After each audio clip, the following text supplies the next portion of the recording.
Hello students, and welcome to the summer session. I am your instructor, Jane Cowden, and by now you have probably all, I hope, read the assignment sheet for your first paper. Now you might have noticed, if you've read that assignment sheet, that the goals for this paper are essay structure and thesis statements. So I'm going to do a couple of short videos, and the first one is on essay structure. All right, so I'm going to use some props, and I'm going to make myself a little bit of a snack. And this may be close to what you have seen in other classes where your teachers have talked to you about essay structure, and but maybe it's a little bit different, especially when we get to the introduction and conclusion and the way that I want you to think about those. All right? Okay, so you get to see me use spray cheese, so that's not something you see every day. All right, so I'm going to make myself a snack, all right? And I've got my ingredients. Okay, so this is my introduction. And this is my conclusion. Now, a couple of things I want you to see about them. So a lot of times in the past, you may have had maybe the sandwich model, which is close to this, or an Oreo cookie model for how to put your essay together, right? So one of the things that you notice is that these are alike. They are. And they're pretty close. But they're not exactly alike, right? So this one's got a couple of extra little brown spots on it. They do fit together, right? So that's a thing that I want you to realize. It's not just two things that are the same. I'm going to restate my thesis and it's going to look exactly the way that it did when I had it over here on this one. No, right? It's going to be just a little bit different. This one is, you've read the whole paper, so I'm going to speak with more authority because I'm in the conclusion now. Whereas in the introduction, I'm still kind of trying to get people to listen to me and follow along with me as I write my paper, right? You still have to convince everybody and make my arguments. I haven't done that yet in my introduction, but in my conclusion, hey, look at me. You are my friend now. So I'm going to talk to you with a little more, hey, I told you I was right from the start, but you kind of knew because you decided in the introduction that you were going to read my whole paper. So that's fabulous, right? So I'm going to start with my introduction. I'm going to think about my conclusion because here's the deal. I've read a lot of essays in my time. I know I look like I'm about 27, but I'm actually older than that. I know.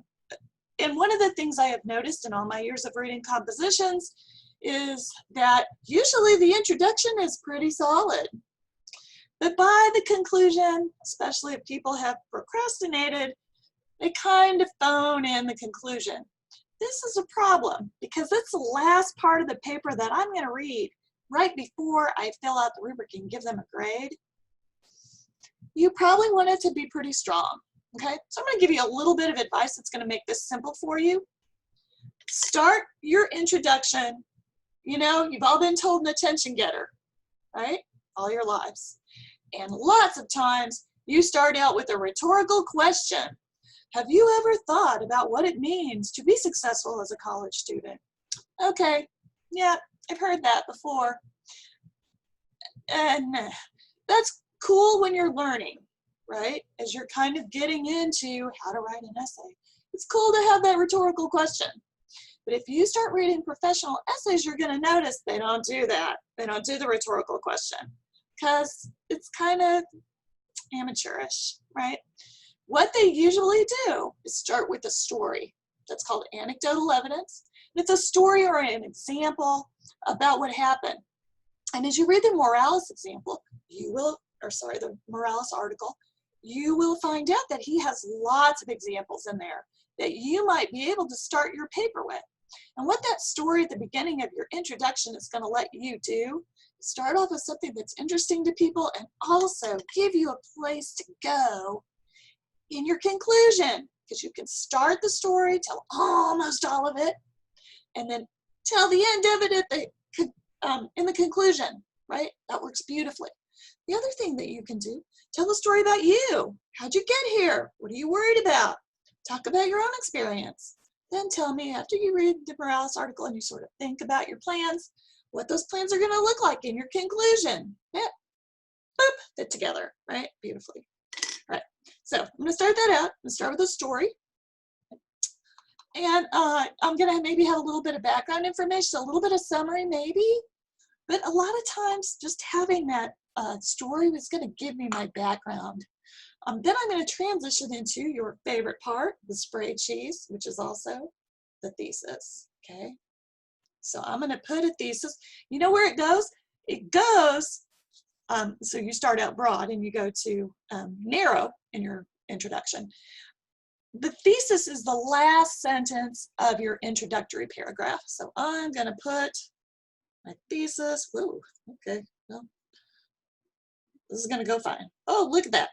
There's my thesis statement right at sort of the end of my introductory paragraph. Hey, it's okay. All right, now my teacher knows that's my thesis. It's properly placed. I'm ready for action. Then I'm going to have my body paragraphs. Now this is not a 5-paragraph essay like back in the day when we were doing math tests, right? This is a full essay. I might have 3 paragraphs. I might have 4, and in fact I do have 4 because that's how cheese worked.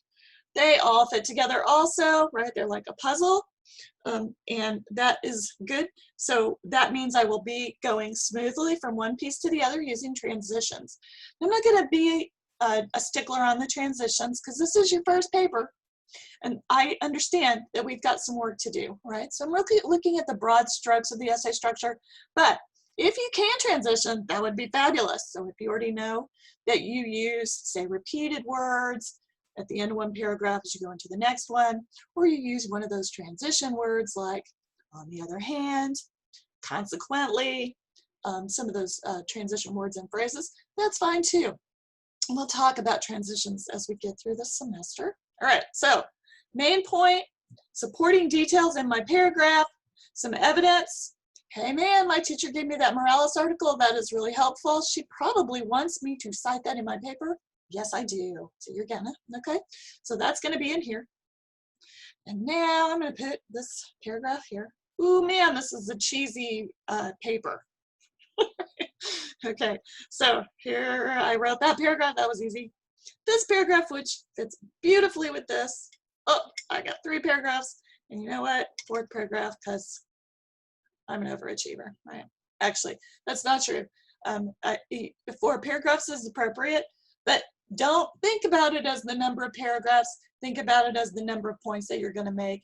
Between 3 and 5 points for a paper of this size is probably appropriate, okay?